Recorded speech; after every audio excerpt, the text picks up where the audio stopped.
আওয়ামী লীগের কার্যক্রম স্থগিত করা হয়েছে। জুলাই অভ্যুত্থানের সময় সংঘটিত হত্যাকাণ্ডের বিচার হওয়ার পরই দলটিকে নিষিদ্ধ করার বিষয়ে চূড়ান্ত সিদ্ধান্ত নেওয়া হবে বলে জানিয়েছেন প্রধান উপদেষ্টা।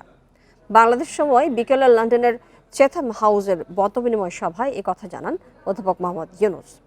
প্রধান উপদেষ্টা বলেন, নির্বাচনই তার সরকারের সবচেয়ে গুরুত্বপূর্ণ এবং ঝুঁকিপূর্ণ ফোকাস।